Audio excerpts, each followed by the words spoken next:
Good morning, Chairman, Ranking Member Meeks, and members of Congress. Thank you for inviting me to speak to you all about my Marine Corps Scout Sniper Team's experience during the evacuation in Kabul, Afghanistan. This is my perspective, this is my account, and not the DoD's. I'm Sergeant Tyler Justin Vargas-Andrews. I'm 25 years old and from Northern California, a professionally instructed gunman and radio operator for my team. My sniper team was Reaper 2, part of Victor 2-1 Weapons Company, attached to Echo Company, 2nd Battalion, 1st Marines from Camp Pendleton, California. In June of 2021, after having just left Kuwait, we were deployed to Saudi Arabia as a show of force. We practiced a few small-scale non-combatant evacuation operations in the event we were needed in Afghanistan. August came, and 2 weeks later, we left for Kabul. Reaper 2 and Echo Company had a close relationship with the colonel of the Special Purpose Marine Air Ground Task Force. He kept us informed of the situation on the ground in Afghanistan, and we were ready to go, so we thought. An infantry platoon of roughly 40 Marines and my assistant team leader left for Kabul on August 15th. They eventually faced the Afghan civilian crowd that overran the Hamid Karzai International Airport. The rest of us arrived on August 16th. All the Marines linked up and staged inside a gym in Kaya, not far from the airfield. We connected with our command and received our first mission later that night. From August 17th to the 18th, we surveilled and reported on Taliban activity from the top platform of Satellite Tower near the civilian airport terminals in Kaya. We reconnected with another sniper team and moved back towards our staging area that night. Our team traveled to Abbey Gate Forward in the afternoon of the 19th and set up a position in the tower as Marines in riot gear were sent through the crowd to cordon off a couple hundred people as we tried to begin some form of processing. Hundreds of people came in waves surging through the gate multiple times, physically fighting us. Living out of our tower, we conducted 24/7 operations at the gate. The next 7 days were surreal. Nothing prepared us for the ground experience we were about to encounter. It was chaos, but we worked together to figure out the next best steps. Tens of thousands of people descended upon Abbey Gate. We were looking for anyone with a blue passport first and foremost. People were suffering from extreme malnutrition, dehydration, heat casualties, and infants were dying. Afghans were brutalized and tortured by the Taliban, flocked to us pleading for help. Some Afghans turned away from Kaya, tried to kill themselves on the razor wire in front of us that we used as a deterrent. They thought this was merciful compared to the Taliban torture that they faced. With only shipping, they thought countless Afghans were murdered by the Taliban 155 yards in front of our position day and night. With only shipping containers between us, the Taliban would routinely murder people under our observation at their checkpoint. We communicated the atrocities to our chain of command and intel assets, but nothing came of it. The troops on the ground had to tirelessly work to control the crowds day and night. Department of State staff in Kaya would completely shut down processing Afghans every evening and into the morning, leaving ground forces with a nightmare. They did not work in reasonable rotations and very much presented an unwillingness to work in other situations as well. No matter our health or condition, the Marines stood watch and engaged in disorderly and dangerous crowds. State was not prepared to be in Kaya. In fact, State would not want to deal with the Afghans unable to be processed. Weakening the security of the perimeter, State would take us away from our mission to walk Afghans out to meet the fate of the Taliban, condemning them to death. The Taliban grew in numbers and strengthened their position around Kaya with gun trucks while having occasional visits by Taliban leadership.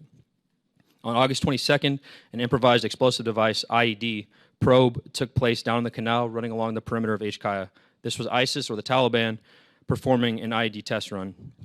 We reported this to our chain of command. Days later, we received word to be on the lookout for 2 vehicle-borne IEDs, described as a gold or white Corolla and a green Mazda convertible. Around 2 a.m. on August 26th, intel guys confirmed the suicide bomber in the vicinity of and nearing Abbey Gate, described as clean-shaven, brown-dressed, black vest, and traveling with an older companion. I asked the intel guys why he wasn't apprehended sooner since we had a full description. I was told the asset could not be compromised. Throughout the entirety of the day on August 26, 2021, we disseminated the suicide bomber information to ground forces at Abbey Gate. He was spotted somewhere from noon to 1 p.m. by myself, then Sergeant Charles Schilling, and another. The anomaly in the crowd, who was clean-shaven and fit the description exactly, traveling with an older gentleman. The individual was consistently and nervously looking up at our position through the crowd. The older of the two wore a black silky hijab that was covering his face most of the time. They both had obvious mannerisms that go along with who we believed him to be. They handed out small cards to the crowd periodically, and the older man sat calmly and seemingly coached the bomber. Over the communication network, we passed that there was a potential threat and an IED attack imminent. This was as serious as it could get. I requested engagement authority while my team leader was ready on the M110 semi-automatic sniper system. The response, leadership did not have the engagement authority for us. Do not engage. I requested for the battalion commander, Lieutenant Colonel Brad Whited, to come to the tower to see what we did. While we waited for him, psychological operations individuals came to our tower immediately and confirmed the suspect met the suicide bomber description. He eventually arrived and we showed him our evidence, the photos we had of the two men. We reassured him of the ease of fire on the suicide bomber. Pointedly, we asked him for engagement authority and permission. We asked him if we could shoot. Our battalion commander said, and I quote, "I don't know," end quote. Myself and my team leader asked very harshly, "Well, who does? Because this is your responsibility, sir." He again replied he did not know, but would find out. We received no update and never got our answer. Eventually, the individual disappeared. To this day, we believe he was a suicide bomber. We made everyone on the ground aware. Operations had briefly halted, but then started again. Plain and simple, we were ignored. Our expertise was disregarded. No one was held accountable for our safety. About 1730, Staff Sergeant Darren Hoover, friend and mentor,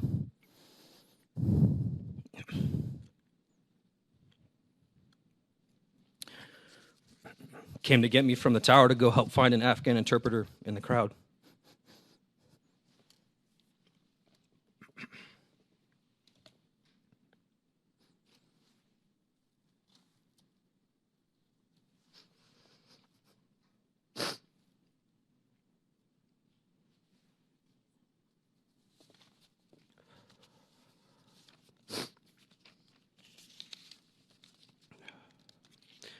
We found the interpreter and his brother, born with American passports.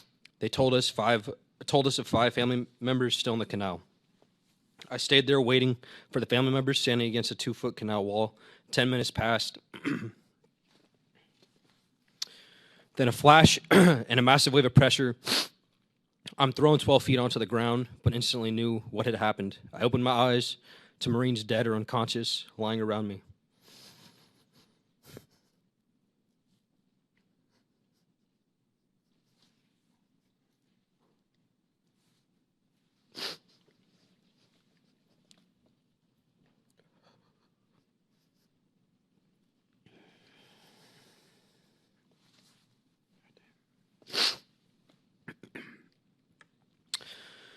A crowd of hundreds immediately vanished in front of me, and my body was catastrophically wounded with 100 to 150 ball bearings now in it.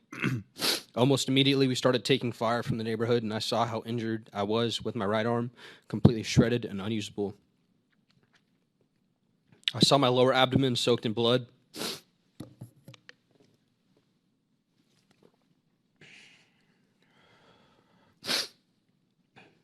I crawled backwards roughly 7 feet because I thought I was still in harm's way. My body was overwhelmed from the trauma of the blast. My abdomen had been ripped open. Every inch of my exposed body, except for my face, took ball bearings and shrapnel. I tried to get up, but could not. Laying there for a few minutes, I started to lose consciousness when I heard Chaz, my team leader, screaming my name as he ran to me. His voice calling to me kept me awake.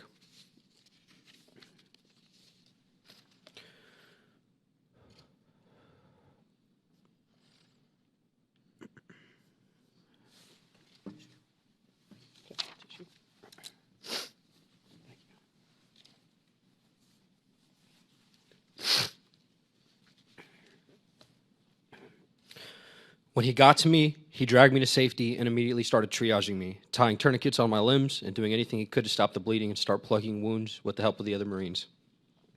I was awake through most of it, screaming, moaning, and cursing.